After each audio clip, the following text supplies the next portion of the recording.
Hello everyone, I am Dilkhush Singh. Welcome back to my YouTube channel Light Scholars. जैसा कि आप जान रहे हैं कि आज क्रैश कोर्स का सेकेंड डे है, जिसमें हम डस्ट ऑप्शनों को पढ़ेंगे, समझेंगे। तो जिंदगी में कभी कभी एक छोटा सा पल जो हमारे लिए बिल्कुल अनएक्सपेक्टेड होता है, वह हमारे सोच और मूड को बदलने की क्षमता रखता है। यही बात रॉबर्ट फ्रॉस्ट अपने इस पोयम डस्ट ऑफ स्नो के थ्रू बताना चाहते हैं। रॉबर्ट फ्रॉस्ट की यह पोयम यानी डस्ट ऑफ स्नो, यह बहुत ही ज्यादा सिंपल है बट बहुत ही ज्यादा गहरी बात को समझा जाती है। रॉबर्ट फ्रॉस्ट एक दिन बहुत ही ज्यादा उदास और परेशान मूड में होते हैं और वह एक हेमलॉक ट्री के नीचे से गुजर रहे होते हैं। तभी उस पर बैठा एक काला कौवा अचानक उस पेड़ के एक ब्रांच को हिला देता है, जिसकी वजह से रॉबर्ट फ्रॉस्ट के शरीर पर कुछ माइन्यूट पार्टिकल के स्नो आके गिर जाते हैं। और यही घटना, यह एक छोटा सा घटना उनके पूरे मूड को स्विंग कर देता है, यानी उनका पूरा मूड बदल जाता है। जो दिन इनके लिए वेस्ट लग रहा था, यानी जो दिन ये समझ रहे थे कि यूजलेस है, वही दिन अब इनके लिए यूजफुल और पॉजिटिव लगने लगता है। तो इससे हमें यह समझ में आती है कि कभी कभी हमारे लाइफ का एक छोटा सा पल जो हमारे लिए बिल्कुल अनएक्सपेक्टेड होता है, वह हमारे लिए बड़ा इंपैक्ट ला सकता है। और साथ ही साथ नेचर का जो मैजिक है, यह हमेशा तो चीयर अप कर ही सकती है, चाहे सिचुएशन कैसी भी हो। और सबसे इंटरेस्टिंग बात यह है कि क्रॉ और हेमलॉक ट्री जो कि नेगेटिविटी का सिंबल है, यहाँ हमारे पोएट के लिए वह पॉजिटिविटी और खुशी लाते हैं। और इससे हमें यह सीख मिलती है कि कभी कभी जिंदगी में पॉजिटिविटी ढूंढने के लिए हमें नजर बदलने की जरूरत है, हमें नजरिया बदलने की जरूरत है। तो हम लोग का समरी कंप्लीट होता। तो चलिए अब हम समझते हैं कि यहाँ क्या लिखा हुआ है, क्या बोला जा रहा है। लिखा हुआ है the poem dust of snow, यानी ये जो पोयम है dust of snow is about, यह बताती है, क्या बताती है, how small incidents in nature, मतलब किस प्रकार से नेचर में जो स्मॉल इंसिडेंट, मतलब नेचर की जो एक छोटी सी घटना होती है, कैन चेंज, वह बदल सकती है ए पर्सन्स मूड, यानी किसी भी पर्सन के मूड को, या फिर आउटलुक ऑन लाइफ, या फिर उसके लाइफ के नजरिए को, लाइफ को जीने का तरीके को। द पोएट बिगिंस, पोएट शुरू करते हैं बाय डिस्क्राइबिंग अ मोमेंट, मतलब मोमेंट को डिस्क्राइब करना, when he is in sad and depressed state, जब वह क्या होते हैं, बहुत ही ज्यादा सैड और डिप्रेस्ड अवस्था में होते हैं, उदासी अवस्था में होते हैं, निराश अवस्था में होते हैं। करा ही इज स्टैंडिंग, वह खड़े होते हैं, कहाँ खड़े रहते हैं, अंडर आ हेमलॉक ट्री, मतलब एक बार वह हेमलॉक पेड़ के नीचे वह खड़े होते हैं।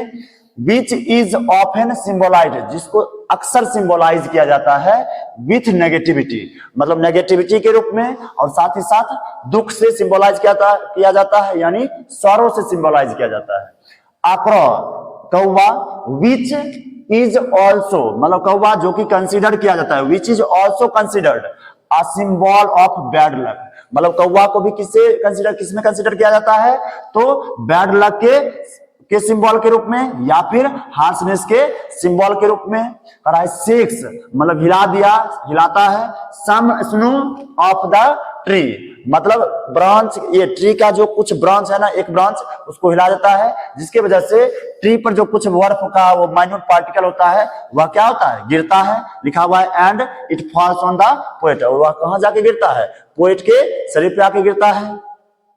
अब आगे देखेंगे, ऑल्दो, हालांकि, द क्रॉ एंड हेमलॉक ट्री, ये जो कौवा है और हेमलॉक ट्री है, आर ट्रेडिशनली, यह परंपरागत रूप से यानी ट्रेडिशनली सीन, इसको देखा जाता है सिंबल ऑफ ग्लूम, यानी ग्लूम के सिंबल के रूप में, यानी उदास के सिंबल के रूप में।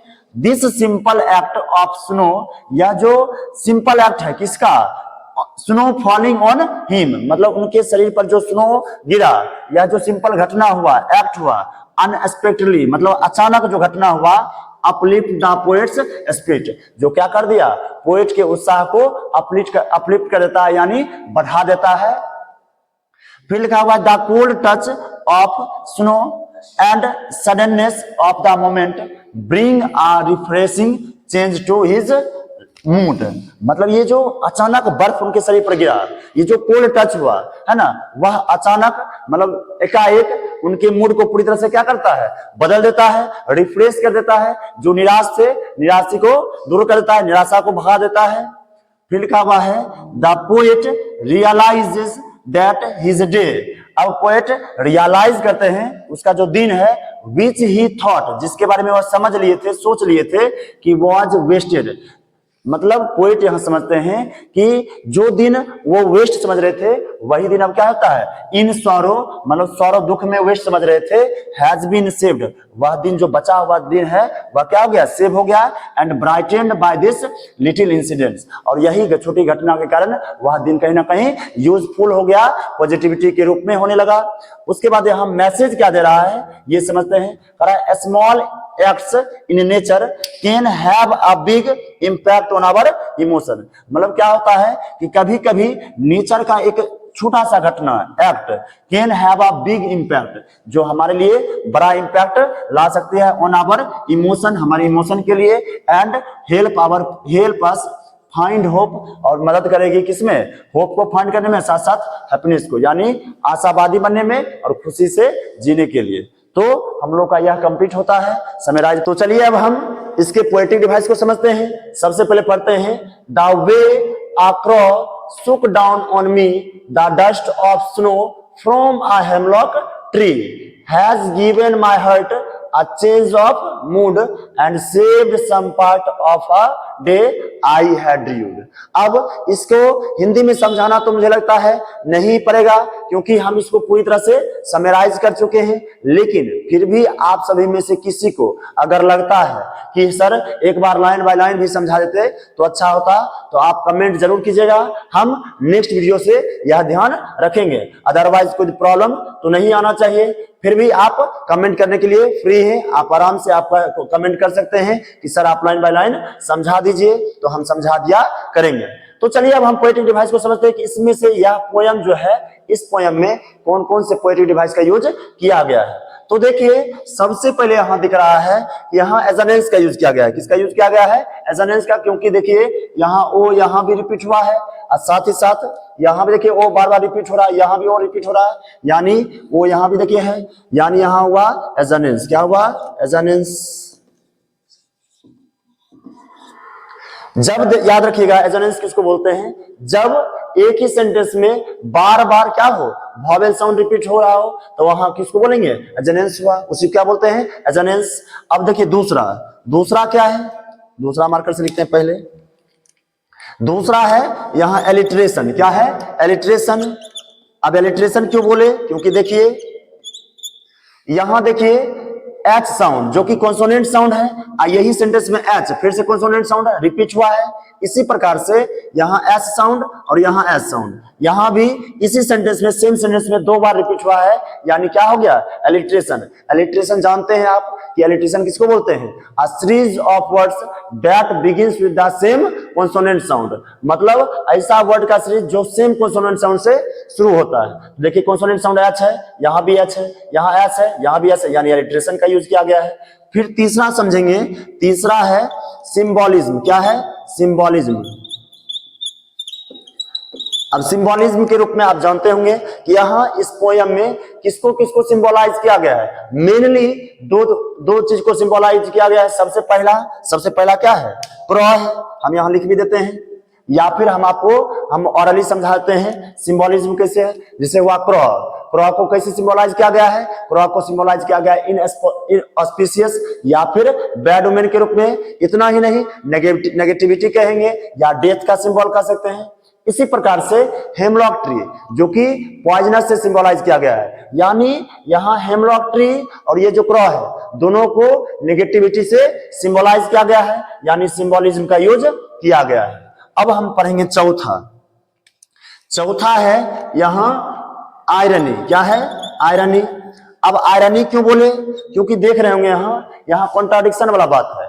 क्यों, क्योंकि अभी तुरंत आपको समझाए कि कौवा और हेमलॉक ट्री जिसको ट्रेडिशनली माना जाता है कि यह दोनों नेगेटिविटी का सिंबल है, सौरों का सिंबल है। यानी यदि यहां अगर सौरों का सिंबल है तो हमारे पोएट के लिए यहां क्या हो जाता है, उल्टा हो जाता है। उल्टा क्या, ये जो हम ट्रेडिशनली हम समझते आए हैं कि कौवा जो है, यह कौवा बैड ओमेन का सिंबल है। इतना ही नहीं, ये जो हेमलॉक ट्री यह पॉइजनस का, यानी घुमा फिरा के दोनों नेगेटिविटी का सिंबल है। लेकिन हमारे पोएट के लिए यह पॉजिटिव लाने का काम करते हैं, पॉजिटिविटी लाने का काम करते हैं, साथ ही साथ खुशी देने का काम करते हैं। तो यहाँ आयरनी हुआ कि नहीं हुआ, विरोधाभास हुआ ना। हम अगर कौवा को देखते हैं तो हम समझते हैं कि बैड ओमेन यानी कुछ गलत संकेत है, और यहाँ ये क्या कर रहा है, यहाँ पोएट के मूड को चेंज करने में मदद कर रहा है, तो आयरनी हो गया। पांचवा देखेंगे, पांचवा यूज किया गया है इंजाममेंट का।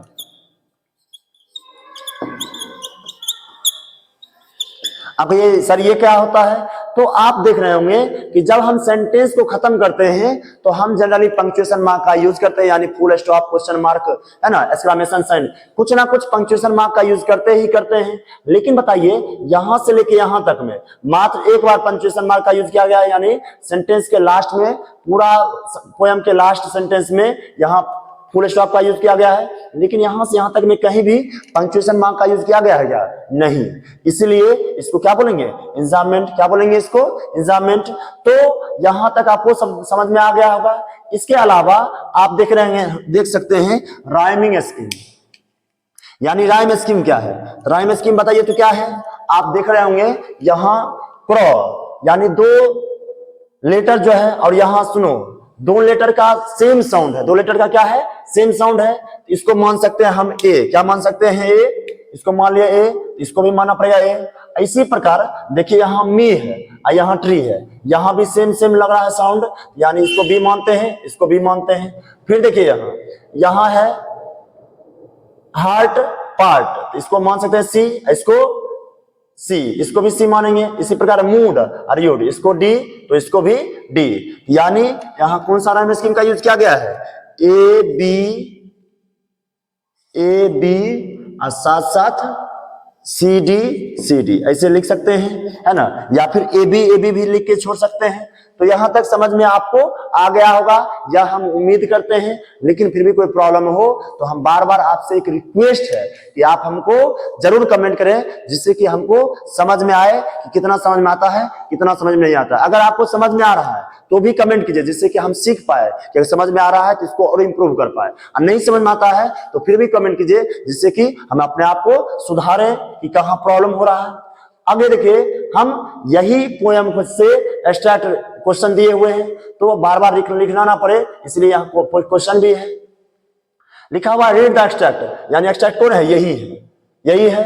Read the extract and answer the following question. इस एक्सट्रैक्ट को पढ़ना है और आंसर देना है, बहुत ही इंपॉर्टेंट है ये। कंप्लीट द सेंटेंस अप्रोप्रिएटली, इस सेंटेंस को अप्रोप्रिएटली क्या करना है, कंप्लीट करना है। लिखा हुआ है the poet was out on the cold snowy day when the dust of snow, यहां देखिए लिखा हुआ है when the dust of snow, the dust of snow fell on him, जैसे उनके शरीर पर वो बर्फ का कुछ माइन्यूट पार्टिकल गिरा तो क्या हुआ, तो चेंज हिज सैड मूड, उनके मूड को ही क्या कर दिया, चेंज कर दिया। तो लिखेंगे चेंज हिज सैड मूड। जैसे उनके शरीर पर यानी बॉडी पर, सोल्जर पर बर्फ का माइन्यूट पार्टिकल यानी बर्फ का टुकड़ा का सबसे छोटा कण अगर जैसे गिरा तो उनके मूड को ही क्या कर दिया, उनके सैड मूड को चेंज कर दिया, सैड मूड को क्या कर दिया, चेंज कर दिया। उसके बाद लिखा हुआ the poetic device used in the line and saved some part. अब देखिए एस दो बार रिपीट हुआ है और यह दोनों कॉन्सोनेंट साउंड है, तो इसको बोलेंगे क्या, एलिट्रेशन। देखिए यहाँ एलिट्रेशन दिया हुआ भी है, करा इज एलिट्रेशन, ठीक है, करा व्हाट इफेक्ट, तो एलिट्रेशन दिया है तो पूछता क्या है, करा what effect does the poet wish to create. आखिर पोएट जो है ना यहाँ इस लाइन से क्या इफेक्ट डालना चाहते हैं। तो देखिए सबसे पहला एम्फेसिस है, मतलब जोर डालना, तो बात सही है। यहाँ जोर दे रहे हैं कि एंड सेव्ड सम पार्ट, हमारा जो दिन का जो बचा हुआ पार्ट था वह क्या हो गया, सेव हो गया। यहाँ जोर दे रहे हैं, कंपेयर तो कर नहीं रहे हैं, ये गलत हो गया। ह्यूमर, यहाँ मजाक की बात तो है नहीं। अब पर्सोनिफिकेशन मतलब क्या, यहाँ तो पर्सोनिफाई कर नहीं रहे, मानवीकरण जिसको बोलते हैं, तो यहाँ आंसर क्या होगा, ए एम्फेसिस होगा। फिर लिखा हुआ है comment on the poets use of language in this lines.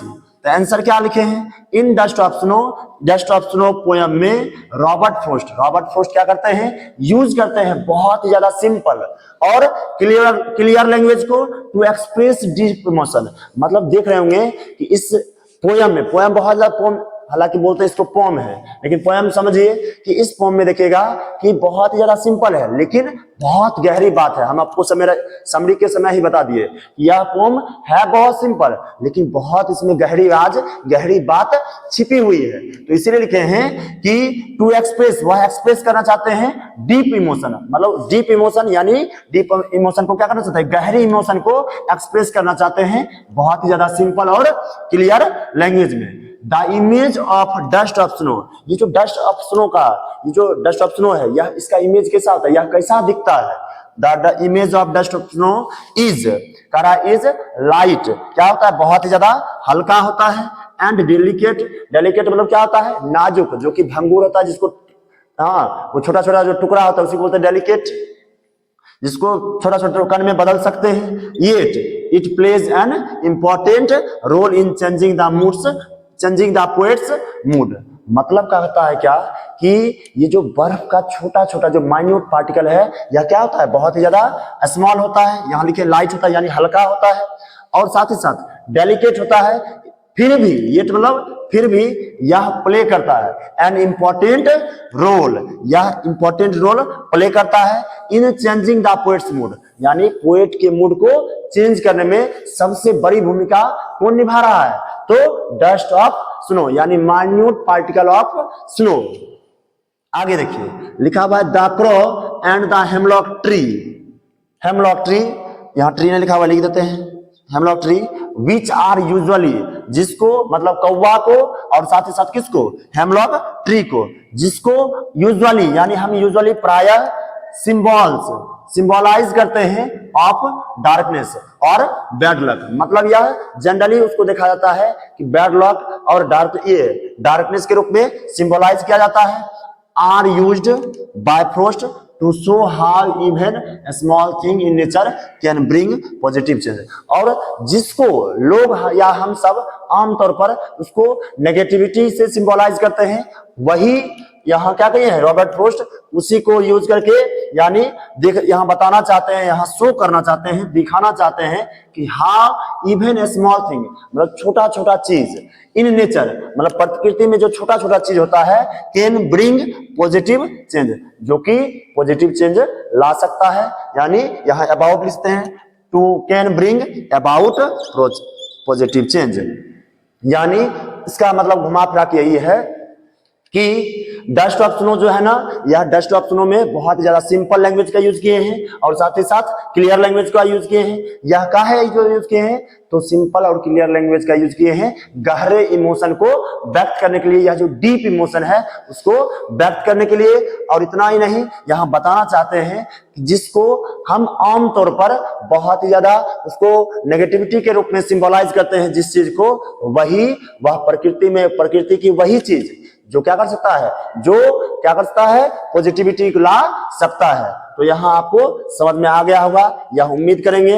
फिर लिखा हुआ है identify the rhyme scheme, rhyme scheme दो बार लिख दिए हैं, rhyme scheme of the stanza, तो राइमिंग स्कीम लिखी दिए हैं, यानी क्या होगा ए बी लिख सकते हैं, ए बी सी डी भी मेंशन कर सकते हैं, कोई दिक्कत नहीं है। हम यहाँ कुछ वर्ड भी लिख दिए हैं। सबसे पहले लिखे हैं हेमलॉक ट्री।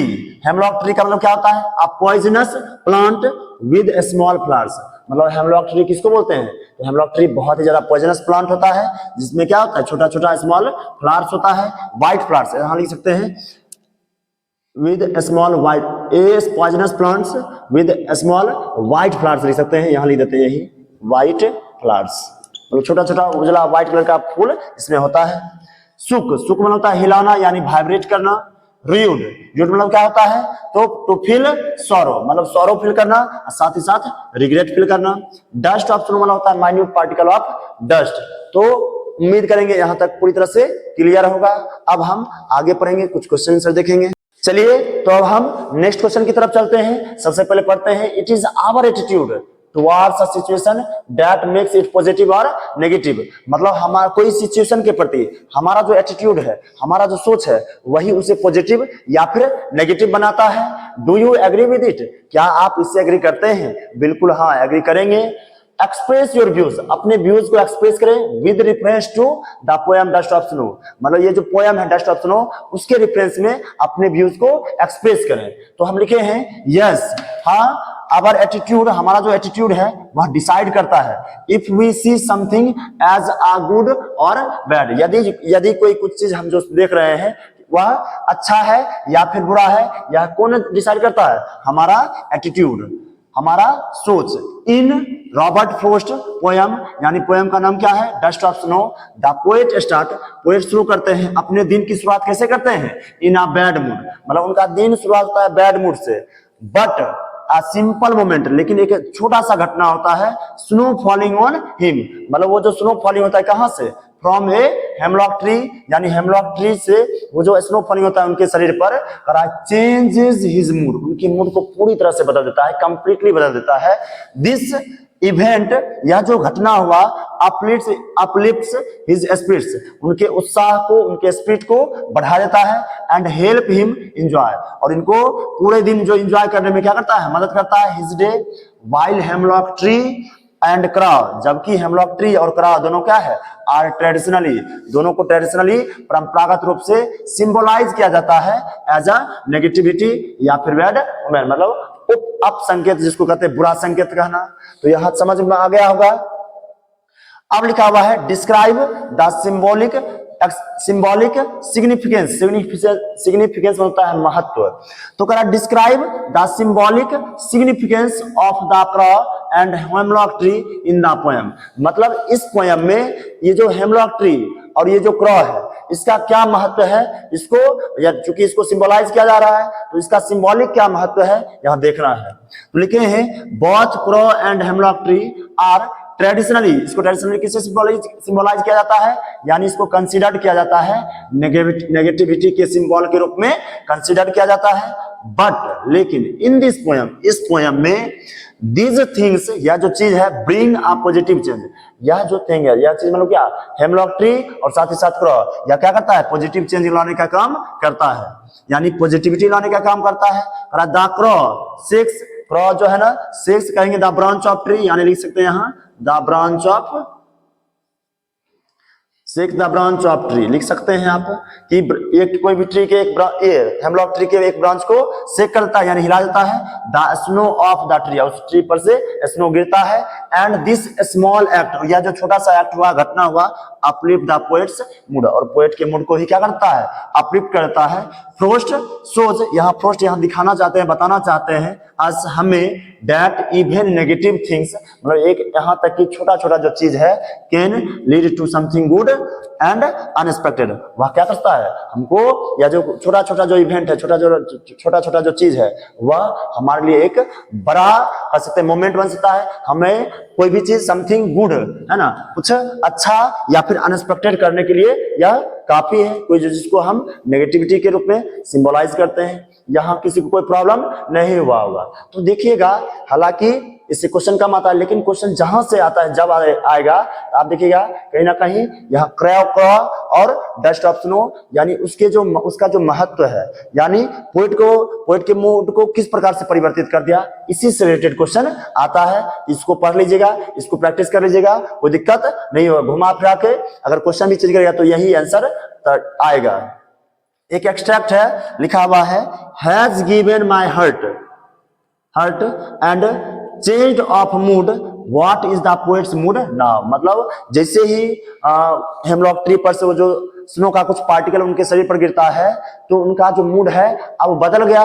तो अब किस प्रकार से मूड हो गया, कैसा हो गया? हैप्पी, बिल्कुल हैप्पी ही हो गया, कूल तो हुआ नहीं, एप्रिसिएटिव ऑफ नेचर नहीं, क्या हो गया? खुश हो गया। उनका अचानक वह का मूड क्या हो गया? हैप्पी हो गया, यानी अचानक वह खुश हो गए, यही आंसर होगा।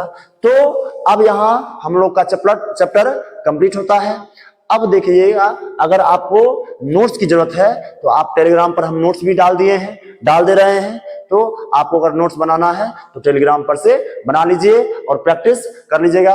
और आप कमेंट करना ना भूलिएगा, क्योंकि हम आपसे फिर से रिक्वेस्ट कर रहे हैं कि आप कमेंट जरूर कीजिएगा, क्योंकि कमेंट हम पढ़ते हैं और उसी से हमें बहुत मोटिवेशन मिलता है, समझ में आता है कि कहाँ हम लैग कर रहे हैं या फिर कहाँ अच्छा ये बच्चा समझ में आ रहा है बच्चा को या फिर नहीं। इसलिए आपको हम बता दें कि कमेंट करना ना भूलें, कमेंट जरूर कीजिएगा, जहां प्रॉब्लम होगा वो भी कमेंट कर दीजिएगा और अच्छा लगेगा तो वो भी कमेंट कीजिएगा। Thank you so much.